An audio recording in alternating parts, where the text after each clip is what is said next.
Mercredi soir, une des affiches de cette première semaine de Ligue des Champions, FC Bayern, Manchester United. Julien, j'ai peur pour les Red Devils qui font un début de saison historique, rare depuis maintenant 34 ans. On n'avait jamais vu ça en Première Ligue. C'est ça, le pire début de saison, effectivement, tu as raison, depuis 1989 sous Sir Alex Ferguson. Alors, ils avaient gagné la Coupe d'Angleterre à la fin de cette saison-là. Je leur souhaite la même chose avec Ten Hag, mais c'était catastrophique. Samedi, vraiment un calvaire absolu, un cauchemar quasiment du début à la fin. Peut-être pas du début parce qu'ils avaient plutôt bien commencé, mais ils ont été humiliés par cette équipe de Brighton qui est magnifique. On l'a déjà dit, on ne le répétera pas non plus à chaque fois, mais ce que De Zerbi fait avec cette équipe-là, maintenant, ça fait un an et un jour aujourd'hui qu'il est à la tête de cette équipe-là. Il a fait un travail extraordinaire, vraiment, et on l'a vu encore samedi dans la façon de construire le jeu, les phases de construction, les sorties de balles en repartant de derrière. C'est la seule équipe de Première Ligue, juste pour finir rapidement sur Brighton, qui n'a jamais joué un 6 mètres long. Donc Manchester City, Arsenal, par exemple, Liverpool, toutes les autres très grosses équipes ont au moins une fois joué long à 6 mètres, donc dégagé en fait sur un 6 mètres. T'enverras la stat, Julien, t'enverras la stat à Flo Gautreau, ça va l'intéresser, je pense. Lui qui déteste les relances de derrière. C'est pas qu'il déteste, c'est pas ce que dit, je l'ai écouté dans l'after hier, mon cher Johan. Il dit qu'il faut avoir les joueurs pour le faire. Et quand tu n'as pas les joueurs pour le faire et que tu t'entêtes à toujours vouloir relancer de derrière. Ça, c'est pas un argument. Alors, je suis pas d'accord parce que tu crois que Dunk aurait la défense. Les gars, on a le droit et c'est pas sale de balancer un long ballon devant. Aussi. Hier soir à la Real Sociedad, tu vois, ils étaient menés 2-1, il restait 5 minutes et les mecs, ils redémarraient, tout doucement, au lieu de balancer des longs ballons devant, en essayant d'avoir un truc. Moi, je pense qu'il faut avoir des gens suffisamment à l'aise avec le ballon les joueurs pour récupérer le long ballon. Un moment, excuse-moi, non. Un moment, La question, c'est est-ce plus dangereux de balancer devant au risque de voir le ballon revenir aussi vite que de relancer de derrière, voilà. Non, mais c'est une philosophie, une sorte d'imposition. Moi, ce qui m'énerve, c'est l'émotion. Il y a une obsession maintenant. C'est plus bien si on relance pas avec 12 passes. Et je suis désolé. Il y a toutes les formes de jeu au football sont légitimes et ça, Guardiola fait beaucoup de mal. Quand ça devient aussi dogmatique, ça devient parfois un peu. Moi, je crois qu'il a fait surtout beaucoup de bien à ce niveau-là pour le football. Regarde les matchs des années 2000. Sans cette philosophie de jeu-là, tu vas avoir des parpaings, le ballon il est plus sur l'air que sol. On va pas. Je veux dire, on va pas. Moi, je viens du foot espagnol, donc j'aime le foot avec des passes, j'aime le foot construit, etc. Mais à un moment, l'imposition, tu sais, c'est des modes. À un moment, il faut que tout soit comme ça. Et si c'est pas comme ça, c'est pas du foot. C'est pas des modes, c'est des évolutions ou du progrès aussi. L'imposition, c'est un truc que vous créez quand vous êtes contre quelque chose. J'entends les mêmes choses sur la data aujourd'hui dans le foot. L'imposition de la data, les anti-data ou les anti-sorties de balles par derrière. S'invente une imposition que le monde leur veut, quelque chose de mal, qu'on veut leur imposer ci ou ça. Moi, je suis anti les deux.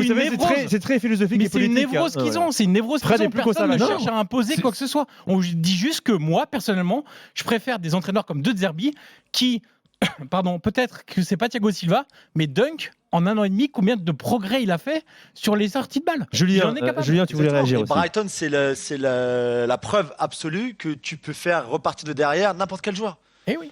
Jan-Paul Van Eyck, par exemple, à part Johan, quand il était à Breda il y a très longtemps, ou à Heerenveen après, personne ne le connaissait. Enfin, il n'y a pas beaucoup de gens qui vont écouter l'émission qui vont le connaître. Et pourtant, il est capable de faire ça maintenant, après le travail qu'il a fait avec De Zerbi. Pareil pour Dunk, pareil pour Lamptey et Veltman. Ça, c'était la défense à 4 avec un gardien qui s'appelle Jason Steele, dont vous n'avez jamais entendu parler. Non. Et ben voilà, ça montre bien que si tu travailles bien et que tu fais ce qu'il faut pour apprendre à tes joueurs comment sortir le ballon de derrière, tu peux le faire avec n'importe qui. Pas besoin d'avoir Beckenbauer, Maldini et Baresi pour bien jouer depuis derrière. Brighton en est la preuve. Après, tout le monde ne peut pas le faire. Polo. Je préfère avoir les 3 que tu viens de citer. Oui, non, mais pour moi le aussi, faire, oui. Bah oui. Mais Polo, t'as pas. Non, mais déjà, je comprends ce débat, mais moi, en tant que modeste ancien défenseur central, quand tu mènes 1-0 à la 89e, je ne vais pas m'amuser à faire des relances de derrière. Mais ça, après, c'est les situations de jeu qui sont comme ça. Mais c'est vrai qu'il y a une forme d'imposition d'être comme ça. J'ai vu combien d'équipes en Bundesliga faire ça et finalement perdre le ballon aux 25 mètres parce qu'ils veulent absolument que le jeu soit à terre, etc. Mais oui, je suis d'accord. Moi, je ne suis pas tout à fait d'accord avec votre débat qui dit que n'importe quel joueur peut le faire. Des joueurs en confiance, même modestes, oui, pourquoi pas. Mais quand ça ne veut pas, quand il y a... Et parfois, toujours chercher à aller toujours mieux. Alors évidemment, je préfère voir des relances de derrière à des grands parpaings, pour reprendre l'expression de Johan. Mais je ne crois pas qu'on puisse le faire systématiquement. On est d'accord. Et puis, il y a juste au milieu aussi, il y a la relance courte, effectivement, et la relance longue, et la relance intermédiaire, tu sais. Alors, puisqu'on dit que tout le monde n'est pas capable, Est-ce que tous les défenseurs sont capables d'envoyer un ballon de 40 mètres précis sur la tête de l'attaquant ? Non, mais au moins ça dégage. Alors pourquoi on ne prend pas cet argument ? Au moins à la 92e, quand tu mènes 1-0, ça dégage. Tu gagnes 2 secondes le parce que le ballon revient tout de suite et aussitôt. tu prends un but. Ouais, à condition que le ballon revienne aussitôt, oui. À condition que le Alors défenseur que tu fasse gardes une le erreur ballon. sur jeu court. Si on fait ça, on peut aller dans tous les sens.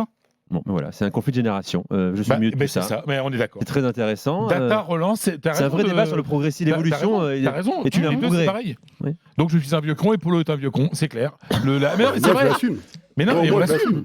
Et on voit cette frontière qu'il y a entre les jeunes et les vieux. Un vieux con ou un jeune con, t'es toujours aussi con. C'est vrai. C'est pas. Là, je ne fais rien à l'affaire quand on est con. Le principe que j'aime bien, c'est la nuance parfois entre les deux. Bon, en tout cas, Comme merci Julien qui nous a dit la nuance, juste pour parler de Brighton. J'ai pas parlé de Manchester United encore. Vas-y. Non, juste pour finir. Sache qu'on te trouve un peu dur sur Direct Studio avec United, qu'il y a eu un paquet d'occasions, nous dit-on. Un paquet d'occasions. Højlund s'est vu refuser un but sur un 6 mètres. Voilà. Leur expected goals, ils ont une occasion. Leur expected goals, c'est moins de 1, c'est 0,9. Donc je suis pas d'accord. Ils ont bien commencé, ça, je veux bien. Après, ils ont été largement dominés par cette équipe de Brighton. Moi, j'ai beaucoup de mal avec le choix tactique de Ten Hag pour cette rencontre. Il a choisi un milieu en losange alors que United n'avait jamais joué comme ça depuis son arrivée au club.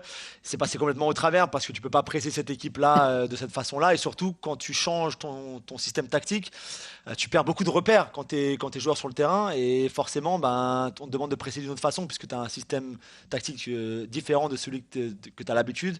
Et donc, c'est plus compliqué. Il a fait des changements qui voulaient rien dire ou il a trop attendu pour faire des changements. Tu es mené 3-0 à la 71e minute. Tu reviens à 3-1. Le premier but en pro d'Hannibal Mejbri, l'ancienne petite pépite de Monaco notamment et de certains clubs parisiens.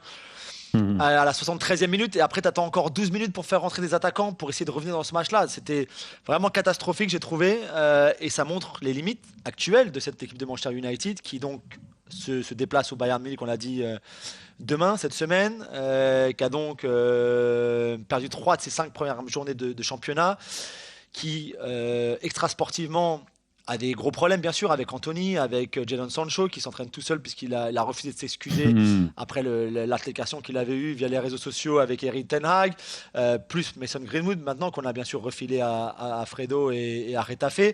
Donc c'est vrai que c'est très très compliqué. On fait même des vivas à Ronaldo en tribune à Old Trafford, c'est fou quoi.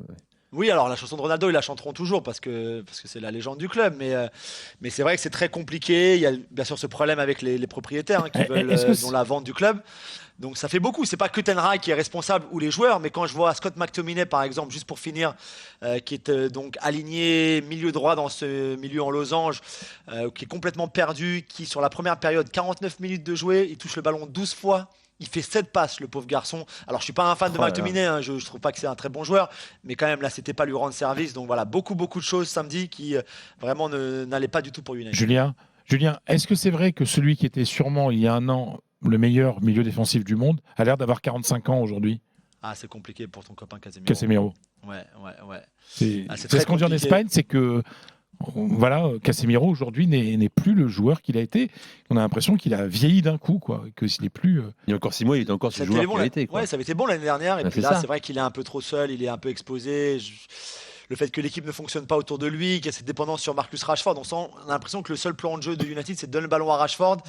Et on attend qu'il fasse quelque chose tout seul. Même Bruno Fernandes, et dans le match de samedi en tout cas, pas tout le temps, mais dans le match de samedi, est quasiment complètement anonyme, quoi. Donc c'est vrai qu'ils peuvent réagir et aller faire quelque chose à Munich. Bien sûr, tout est possible. On l'a dit tout à l'heure, Johan l'a dit tout à l'heure. Mais c'est vrai que ce début de saison-là, c'est quand même très très compliqué.